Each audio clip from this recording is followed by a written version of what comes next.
Now at 6:30, get ready for SpaceX to really ramp up the number of launches, nearly 50 more a year from Florida, what the FAA is saying about a bold new plan. And it comes amid new concerns about the capsule that may soon fly astronauts to the moon. What NASA is saying about damage that has shown up in Orion's heat shield. Good evening. This is News 6 at 6:30, getting results. Thank you so much for joining us here live on News 6 Plus. I'm Ginger Gadsden. I'm Julie Broughton. Justin is off tonight. As we hit the road to Montverde, we are seeing the challenges of preserving pockets of paradise. This is ground zero for rapid growth, kind of like a little paradise for us here on this side of Lake County. How voters made the preservation possible 2 decades ago, and how they need to take action again to keep it rural or natural. And tiny houses were a big trend, but not as tiny as the ones in our top trending story tonight. Who created abandoned elf houses in one corner of Central Florida, and why? Elves. You would think, right? But we start with some potential for some inconvenient weather tonight. While some of us are still feeling the heat, strong storms have left their mark on northern Florida. That same storm system could fire up some rain in our area tonight. New video shows the heavy damage those storms brought to Tallahassee. Debris and trees strewn all over the street and sidewalks near Florida State University. And in a neighborhood in the southwest part of the Tallahassee area, deputies say a woman died after a tree fell on her home. And this was the scene in the Jacksonville area earlier today. Storms packed wind gusts of more than 70 miles an hour, taking out this tree in someone's yard. But a peaceful scene now as we take a live look at downtown Orlando from our Light Orlando Delivering Hope camera. Chief Meteorologist Tom Sorrells is pinpointing when and where we may see a few more showers and storms tonight, Tom. I'd say northern zones, Julie, probably Flagler County, maybe around Marion. But right now, I mean, if you have any plan at all to get outside tonight, I think you're good to go. Look how clear it is all the way from Jacksonville over to Tally. We're good now. Things have calmed down significantly. We are still in the green for moderate here, marginal. For severe, I don't think it's going to happen. I don't think we're having more severe weather. I think we might end up with some scattered showers, but not many during the overnight hours. Currently, we have dropped to 91 degrees already on the Light Orlando Delivering Hope camera. Wind is from the west-southwest at 17, but I mean, look at that. There's some blue sky there. All is good. Eventually, the front itself does have to come through. That would be the time when we might fire off some more showers.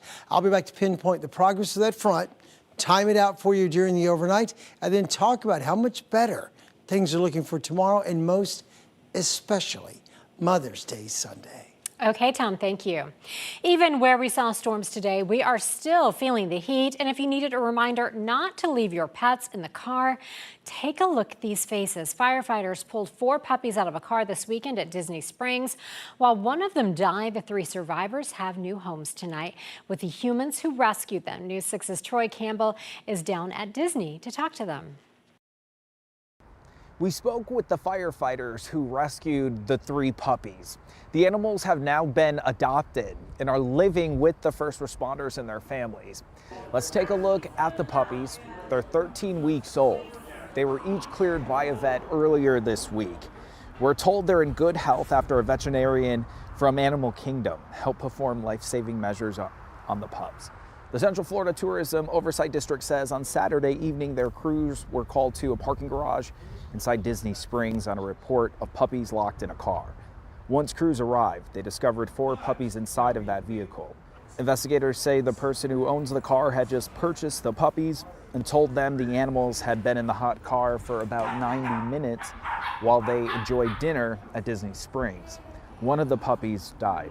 Doggy number 4, who's not here with us, looked a lot like Merlin, had that same coloring, but she was just completely limp and lifeless. Her heart was just pounding away. She was hot to the touch. Again, thankfully, all 3 of the puppies have been adopted and are healthy. Tonight at 11, we'll show you just how quickly a vehicle can reach those dangerous temperatures. In Lake Buena Vista, Troy Campbell, Getting Results, News 6. So glad those 3 puppies are okay. Another big story now at 6:30 tonight. Orange County Sheriff is talking about a new law on the books to crack down on dangerous street racing. Sheriff John Mina is one of those who pushed lawmakers to act after seeing too many examples of people hurt or killed by cars racing down the street or even blocking intersections with dangerous stunts. It has been a problem on Curry Ford Road in East Orange County. News 6 investigator Mike DeForest tells us how street racing penalties are about to get severe. When News 6 hit the road in East Orange County recently, we heard from a lot of viewers who are extremely concerned about the street racers out here on Curry Ford and other parts of the community putting drivers in danger. Soon, law enforcement will have more ability to arrest those street racers. It's a big problem News 6 has been reporting on for years. Street racers taking over Central Florida roads, sometimes attracting dozens of spectators and putting lives at risk.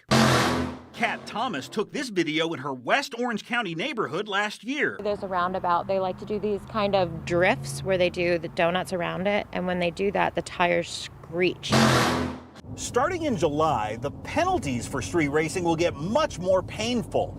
First-time offenders will still face a misdemeanor punishable by up to a year in jail, but get caught a second time? Well, under the new law, that now becomes a felony, which carries a maximum 5-year prison sentence. We had many calls and complaints from our residents who are tired of the street takeovers and the donuts in the middle of the intersection. Orange County Sheriff John Mina pushed for the new penalties. Last year, his agency made 157 arrests and issued nearly 1,300 citations related to street racing, but the problem persists. What do you ultimately hope this law will accomplish? We hope it deters people out there who are looking to do these street takeovers and street racing, and we just hope they go somewhere else. Last year, Mina's deputies investigated this video showing a car doing donuts around an Orange County fire truck. The driver was later arrested for violating an existing law that prohibits interfering with a firefighter. The new law specifically makes it a felony for street racers to impede an emergency vehicle. I think the people out there doing it know they're violating the law. They may not realize how serious it is. It's not just a ticket. You can go to jail now for this. Sheriff Mina says his agency conducts monthly details targeting street racers. His deputies will impound those vehicles, and they report the street racers to their auto insurance companies. Mina believes his agency will make even more arrests when this new law takes effect July 1st. Mike DeForest, News 6. And Mike says repeat offenders could lose their driver's license for 2 years. Tonight, we have new details and big new concerns about the spacecraft NASA wants to use to send astronauts to the moon and back. A just-released report is raising questions about the heat shield on the Orion space capsule. It comes as we await a critical test flight for the Boeing Starliner space taxi. James Barbero is at Kennedy Space Center with the latest. So we're a week away now from the next launch attempt of Boeing's Starliner. Leading up to the crew flight test, we've talked a lot here at Kennedy Space Center about how the spacecraft would become just the 6th in NASA's history to fly astronauts. And in just another year, the Orion spacecraft would become the 7th during the Artemis II mission when these astronauts circle the moon. Like Starliner, Artemis has been very delayed too. And now in a new Inspector General report, there's more concerns about the schedule. You may remember when the uncrewed Orion capsule came home during Artemis I and the spaceship's heat shield was damaged. The divots pictured in that report look like potholes. Because of various hardware issues, the Artemis II mission is now delayed until September of 2025. Last week, Bill Nelson addressed the heat shield when answering Congress's questions about the moon program. We're going to make sure that that heat shield is functioning as it should be, because they are coming in hot and fast. They're coming in at Mach 32 and it's 5,000 degrees. And just a year out from a re-entry with the crew, NASA says it still hasn't figured out what caused parts of Orion's charred heat shield to crack and chip away. On the other hand, for Starliner's mission, United Launch Alliance is replacing that valve blamed for calling off Monday's countdown. 2 weeks ago, when reporters, including me, got to speak to astronauts Butch Wilmore and Sonny Williams, Butch talked about his confidence in the Atlas V rocket. That's where the bad valve was discovered. There is not another rocket that I'd want to fly on. The ULA team has done amazing, miraculous things with their rocket to make it human-rated. Starliner's next launch attempt continues to be on schedule for 6/16 next Friday night. Of course, if anything changes, we'll update you right here on News 6 and clickorlando.com. At NASA's Kennedy Space Center, I'm James Sparvero, getting results, News 6. And new at 6:30 tonight, SpaceX is planning an even more aggressive number of launches from the Space Coast, and it all revolves around its Super Heavy Starship spacecraft system. NASA is relying on Starship to make the Artemis 3 moon landing, and today the FAA announced it is having to conduct a new, much larger environmental impact study at Kennedy Space Center. Starship has yet to fully orbit the Earth before being destroyed. This test flight came closer than ever, though, back in March. Those prototypes are being launched from Boca Chica, Texas. But it is building a new launch tower for Starship next to Launch Pad 39A at Kennedy Space Center. The FAA says instead of 24 Florida Starship launches a year, SpaceX is planning 44 a year. That's on top of the many Falcon 9 launches. The FAA is holding 2 public meetings about Starship next month. We, of course, will keep you posted. Starship is designed to carry humans around the world or way out of this world to Mars or beyond. So we want to hear from you. Tonight's News 6 at 6:30. Question of the day: if you could go to space, would you strap in? Weigh in at clickorlando.com/react right now. Just click yes, launch me, or no, I'm down to earth. That seems to be the winner right. Yeah, sounds aggressive. So far, the thumbs down are ahead. Make sure to make your voice heard at clickorlando.com/react. I think once we get some more successful flights in, it may flip around a little bit. By the way, last night's question was, how do you beat the Florida heat? 80% of you say you stay indoors with the AC running. 20% hit the swimming pool or beach. Again, make your voice heard on tonight's question at clickorlando.com/react. A warning about gators is among the top trending stories tonight on clickorlando.com. It was sparked after a photo on social media of kids feeding a gator at a local park. Flagler County leaders remind everyone it is illegal to feed wildlife at Wadsworth Park and Flagler Beach, or any park for that matter. When a Flagler worker went to look into the situation, a 5-foot gator swam right toward him, apparently looking for food because he has no fear of people. They stress the real issue is people feel safe on the boardwalk, but most of the pond is open and close to where people walk in Wadsworth Park. The county has now posted additional alligator warning signs in that area and had a licensed trapper remove the gator for safety reasons. Our second top trending story shows an even bigger taste of the islands is coming to Disney. The headline: booking dates and first look revealed for Island Tower, Disney's Polynesian villas and bungalows. We love a bungalow. Here are the new images released today by Disney. Anyone taking the monorail to the Magic Kingdom cannot miss the enormous tower under construction next to the original Polynesian Village Resort. Disney says the new Island Tower will take inspiration from the marine life in the Polynesian Islands, along with artists from the area and Disney legends like Mary Blair. Disney Vacation Club members can start booking the new rooms in early June. The 10-story tower is due to open in December, complete with a new pool and restaurant. Those look really nice. Yes. Many of the new rooms are 2 and 3 bedrooms, and there's even an enormous penthouse suite, so we have some place to stay. Yeah, the penthouse. On your dime. So if you're looking to see some smaller scale accommodations, though, you may want to trek up I-4 far north of Disney. So here's the headline. Yes, there are abandoned elf houses hidden in the woods in Florida. The small buildings have been a mystery for decades.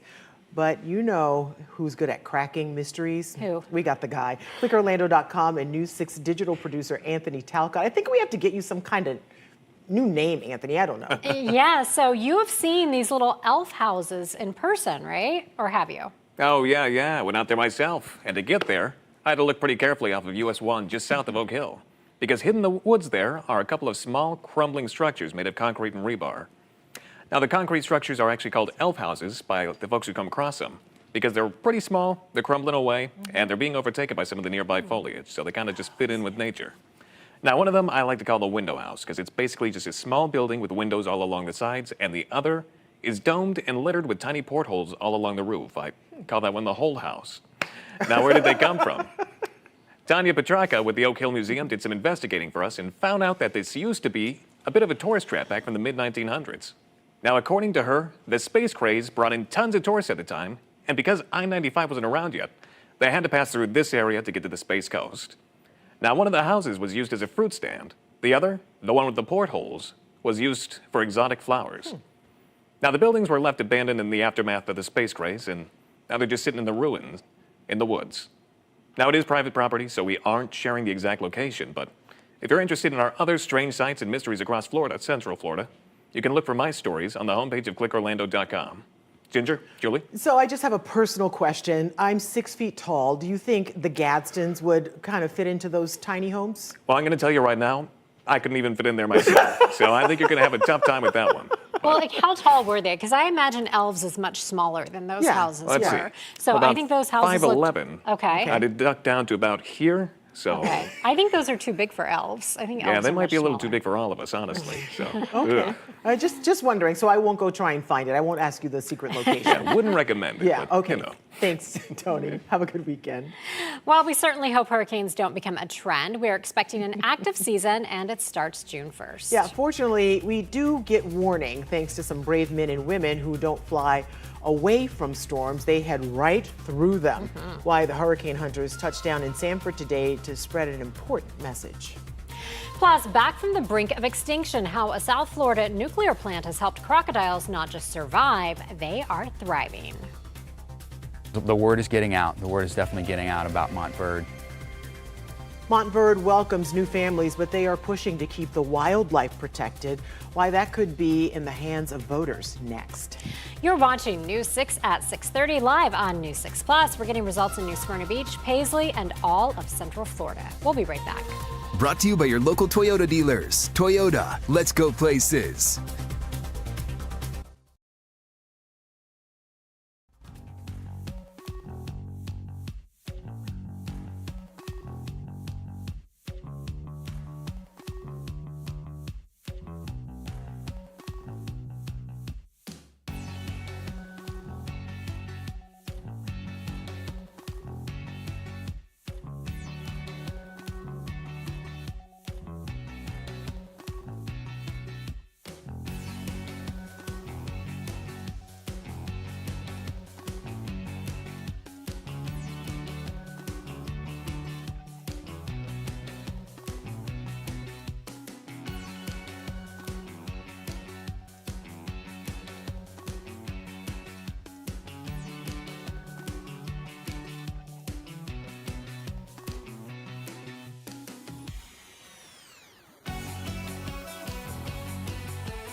This is not just about the present.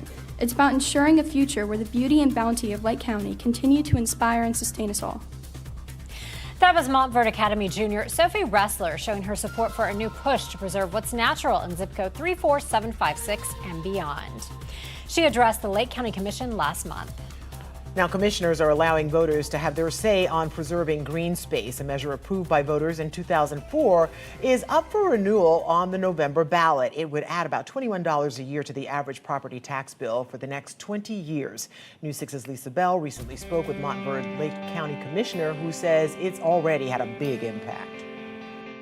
The word is getting out. The word is definitely getting out about Montverde. Lake County Commissioner Sean Park says the 34756 zip code has been a hidden gem in Central Florida, and he's hoping to keep it that way. The Central Florida native says preserving green space is not only critical to saving old Florida, but also the future. I met up with him at the Green Mountain Scenic Overlook. This is ground zero for rapid growth. We are just to the south of us and sort of west is the South Lake Claremont area that's growing so rapidly. And then just to the east of us is Orlando, Orange County, Apopka. So this beautiful area that we're in right now is sort of almost kind of sandwiched in between the two. It's kind of like a little paradise for us here on this side of Lake County. Part of what makes it a little paradise, he says, are places like the Overlook, created more than a decade ago with funding from the Conservation Property Tax. It's also the trailhead for an 18-mile loop around Lake Apopka, as well as the Ferndale Preserve, also acquired with those conservation funds. Driving up to the scenic overlook, we couldn't help but notice all the for sale signs along the side of the road. 30 acres here, multiple acres here. Could those large parcels be eventually turned into subdivisions that we see popping up everywhere? Yeah, that's a great question. It's always a threat. Florida is so popular, it's so sought after right now that it's always going to be a challenge when you're trying to protect an area like this, but you have some of those larger tracts of land. Is how do you do it? How can you keep it rural? So what we hope will happen is that we'll be able to replicate what we did with the Ferndale Preserve and acquire some more of those lands in this corridor. Park says this corridor is also critical for the survival of the Florida panther and black bear. The area that we're in right here, this west side of Lake Apopka, all the way up to the Harris Chain of Lakes to the north of us, is now considered a vital wildlife corridor. So does that mean that there won't be any development that will occur? No, we know that some development will occur in that wildlife corridor, but what we want to do is try to acquire some of those lands like this park, like the Ferndale Preserve, along that wildlife corridor to make sure that the wildlife will be able to freely move, north and south. Lisa Bell, News 6. I don't think it's a hidden gem anymore. I think we know now. Yeah, we all know. So county commissioners will take a final vote on May 21st on whether to put this on the ballot. And we absolutely cannot wait to hit the road to Montverde, and it is less than a week away. For a bird's eye look at the beauty of zip code 34756, we sent up a drone. From the heart of Montverde to Lake Apopka to rolling hills, Bella Collina, plus the prestigious Montverde Academy. So join us next Wednesday in Montverde's Kirk Park. All afternoon, we'll be telling all the sorts of stories about the community and the entire 3456 zip code you told us you wanted to hear. We hope to see you there. They say there is nothing certain but death and taxes, but in Florida, there is one more. Hurricane season. It always starts June 1st, year in and year out, and that means the 2024 season is just 21 days away. So the time to start getting ready is right now. To help spread the word, the No Hurricane Awareness Tour made a stop at Orlando Sanford International Airport today. People from all over got a look at the aircraft that fly into the storms, and so did News 6's Mark Lehman. And this is essentially a flying research laboratory. Nick Underwood is an aerospace engineer on the WP-3D Orion, an experience he describes as...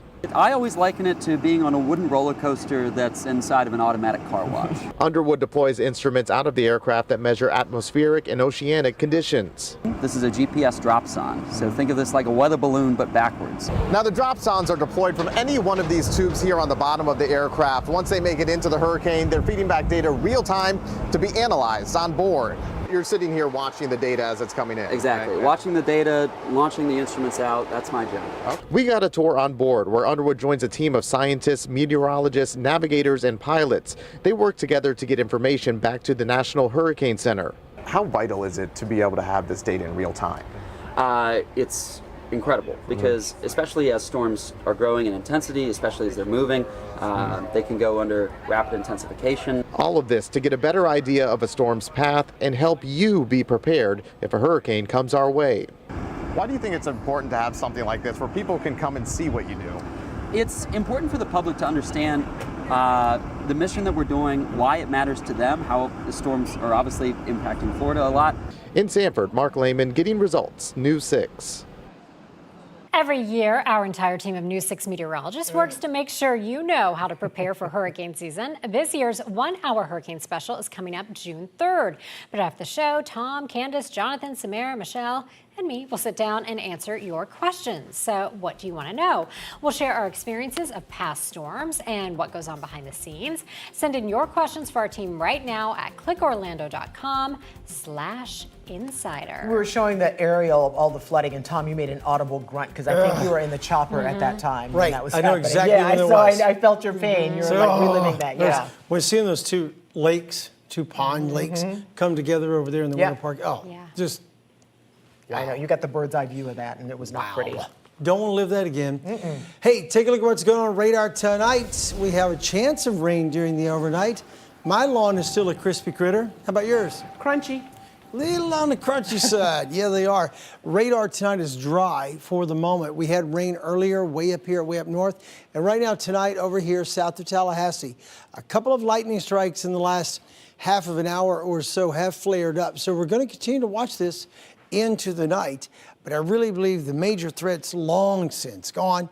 The Storm Prediction Center even scaled back our designation here. We're marginal for severe during the overnight hours, at least for now. I keep hoping at 7 o'clock this will go away once the sun sets a little lower. Here's why I have high hope that it will go away. Look at all this dry air starting to erode the moisture. See that? Frontal zone's about right here. Dry air out in front and dry air running over. I really think maybe the modeling might be this much oversold. Latest model run still showing some small echoes coming through with the front at 3 a.m. That could still happen. Our atmosphere is enough instability, enough moisture left that maybe we could eke out a shower or two, but overall the big threat seems to be done. Daytime high today in Orlando was 93 degrees. That's 5 degrees away from the record. So we had a hot day. We're still warm. 91 is the current reading on the Light Orlando Delivering Hope camera. Wind from the west-southwest at 17. Launch credit Union Cam at the port, 90. It's beautiful, feels fantastic. 85 right now in Gainesville, 89 in Claremont, 91 in Kissimmee. In Orlando, we've tumbled to 90, 90 in Melbourne, 93 Cocoa Beach. You see the trend. Temperature trend in the coming days, a little cooler for the weekend. I know that there's a cold front coming, but you just saw the dry air, and dry air heats remarkably fast. So every day the highs are still about 90 until next Thursday. Rain chances mentionable tomorrow, but that's early tomorrow, like overnight tonight into the morning tomorrow when this front finally comes through. This thing will pass through before you wake up if you sleep past 6 a.m. So when you finally get up and going tomorrow, everything is good to go. No worries. We'll eventually wait on the drier air to take over for Sunday as well. Then we get on the backside of the high and we get warmer, and warmer by next Thursday. Rain chances tonight. Here we go. One more time. 11 o'clock maybe in Flagler County, and the dry air is in place for the rest of the weekend. Lows tonight, 60s and 70s, 75 in Orlando. Here is tomorrow. Your forecast is sponsored by Florida Lottery. High tomorrow into the 90s. We'll call the 4 o'clock temp 89. Any showers are early before sunrise. Then Mother's Day Sunday is perfect. Big showers and big heat next week. Tom, thank you. Tonight we have two kinds of celebrations of Florida reptiles and those who love them. First, Gatorland is kicking off a special celebration, and you can try riding on the back of a bucking bull gator. The reason ahead on News 6 at 6:30. Plus, a remarkable recovery. Crocodiles once on the brink of extinction in Florida, making a big comeback, and a nuclear power plant maybe to thank. We're back in 2.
Did you know that South Florida is the only place where crocodiles and alligators live in harmony? And crocodiles are making a big comeback, thanks in large part to a South Florida power plant. Back in the 1970s, there were only a few hundred left in Florida. Today, there are around 2,000, mostly in and around the Everglades.